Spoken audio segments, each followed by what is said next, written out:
Welcome to SPR academy. Endowment officer ఎగ్జామ్కి సంబంధించి previous year ఒక ప్రశ్నను అడిగారండి.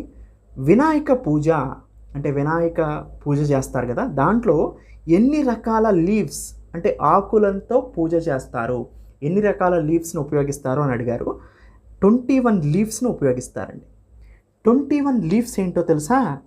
20 డిజైర్సు అంటే బాహ్య కోరికలు 20, ఒకటి ఈగో అహంకారం. ఇలా సింబాలిక్ మీనింగ్లో 21 పత్రాలని అర్పించినట్లయితే నీకు మానసిక ఆనందం కలుగుతుంది అని దాని యొక్క ఇన్నర్ మీనింగ్ అన్నమాట. బాహ్యానికి కూడా ఈ 21 పత్రాలు సమర్పిస్తే 21 ఆకులతో పూజలు మీరు చేస్తే వాటికి మెడికల్ ప్రాపర్టీస్ కూడా ఉంటాయి. ఆ మెడికల్ ప్రాపర్టీస్ మీకు హెల్దీ ప్రాస్పెరిటీ కలిగిస్తాయి. సో స్పిరిచువల్ బిలీఫ్ కూడా మీరు చూస్తే 21 ఎనర్జీస్ ఉంటాయండి బాడీకి అండ్ మైండ్కి. వాటిని అవేకెన్ చేయటానికి 21 లీవ్స్ని కూడా మనం సమర్పిస్తామన్నమాట.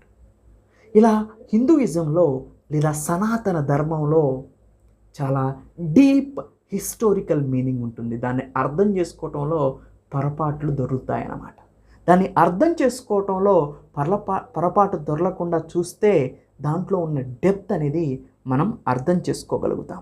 అందుకని 21 రకాల పత్ర, 21 పత్ర, 21 రకాల ఆకులతో, 21 రకాల లడ్డూలు మోదక్స్తో, 21 రకాల ప్రదక్షిణలు.